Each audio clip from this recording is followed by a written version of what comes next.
오늘도 8월 9일 새날을 주신 하나님께 감사드립니다. 오늘 말씀 보니까 사도 바울이 이곳저곳 여러 지방에 다니면서 제자들을 권하고 전도하며 하나님께 큰 영광을 돌리고 있습니다. 그 와중에 기적이 하나 일어났네요. 드로아에서 바울의 저녁 집회 설교가 있었는데 모인 장소에서 윗다락에 등불을 켜놨습니다. 그런데 유두고라고 하는 청년이 창에 걸터 앉아 있다가 설교가 길어지니까 졸다가 3층에서 떨어져 사망했습니다. 예배 중에 사람이 죽는다? 사람이 살아나야 할 자리인데 사람이 죽는다? 교회와 바울에게 큰 위기죠. 어떤 목사님들은 그렇게 말하더라고요. 저는 강단에서 설교하다가 죽는 게 꿈입니다. 소원입니다. 여러분, 그거 큰일 납니다. 목사님이 설교하다가 강단에서 돌아가신다? 얼마나 교인들이 충격받겠습니까? 무슨 뜻인지는 알겠는데 그렇게 말하시면 안 되겠지요. 강단에서 설교하다 죽으면 안 되죠. 설교 잘 마치고 주무시다가 죽으면 모를까. 자, 유두고가 예배 중에 떨어져 죽었습니다. 기가 막힐 일 아니겠습니까? 얼마나 놀랐겠습니까? 청년 유두고는 마치 우리를 보는 듯합니다. 예배드리고 은혜 받으러 왔는데 눈이 감겨서 괴로운 적이 있나요? 없나요? 있지요? 있어도 많이 있습니다. 종종 있습니다. 유두고가 낮에 힘들게 일해서 피곤한지, 배가 불러서 졸렸는지, 초저녁 잠이 많은 청년인지 이유는 모르나 확실한 것은 예배 중에 졸았다는 사실입니다. 예배 중에 조는 것은 결코 아름답지 않습니다. 물론 집에서 자는 것보다 교회 와서 자는 게 훨씬 더 귀하긴 귀해요. 얼마나 귀한 모습입니까? 그래도 예수님께서는 겟세마네 동산 기도회 시간에 조는 제자들에게 말씀하셨죠. 너희가 잠시라도 깨어 있을 수 없더냐? 마음은 원이로되 육신이 약하도다 말씀하신 적이 있습니다.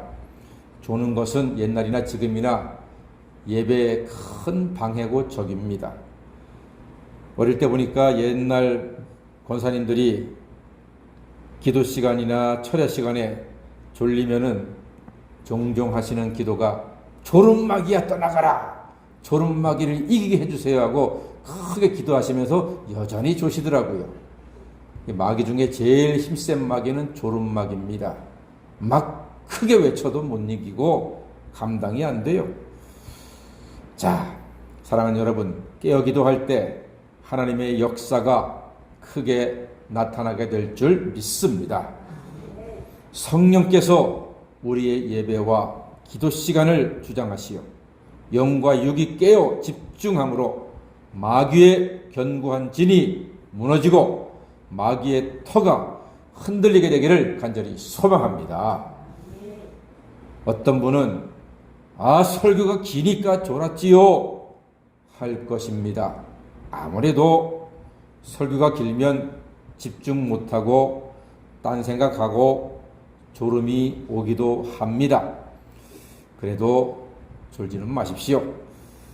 물론 저는 예배 시간에 조시는 분들, 주무시는 분들 존중합니다. 교회 와서 조는 게 100배 낫지요. 얼마나 주님의 품이 따뜻하면 예배 시간에 주무시겠습니까? 괜찮습니다. 자, 그런데 오늘 초점을 오해하지는 마십시다. 여러분, 졸고 떨어져 죽고가 초점이 아닙니다. 다시 살아났다는 사실이 초점이 되어야 할 것입니다. 죽은 유두고가 어떻게 되었습니까? 자, 10절 말씀 한번 읽어볼까요? 10절과 11절 죽은 유두고와 바울의 모습입니다. 시작. 바울이 내려가서 그 위에 엎드려 그 몸을 안고 말하되 떠들지 말라, 생명이 그에게 있다 하고 올라가 떡을 떼어 먹고 오랫동안 곧 날이 새기까지 이야기하고 떠나니라. 그리고 사람들이 살아난 청년을 데리고 가서 큰 위로를 받았다고 성경이 기록하고 있습니다. 예, 바울이 그 위에 엎드려 몸을 안고 기도했습니다. 이는 지극한 사랑과 긍휼로 기도했다는 말입니다. 나의 생명과 기운을 다 준다는 뜻입니다. 이로써 유두고는 살아났습니다. 사랑하는 여러분, 우리는 죄로 실족하여 이미 떨어져 죽은 인생들입니다. 그런 우리를 예수님은 십자가 사랑으로 품어주시고 안아주시고 부활의 능력으로 생기를 우리의 코에 불어넣어 주신 줄 믿습니다.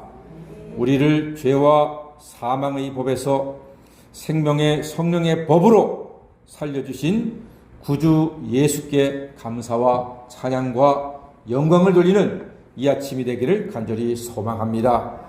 그러므로 이후로 더욱 예배와 말씀에 집중하여 은혜를 받으시고 하나님께는 영광을 돌리고 살아가시는 하나님의 자녀가 다 되시기를 주님의 이름으로 간절히 축원합니다.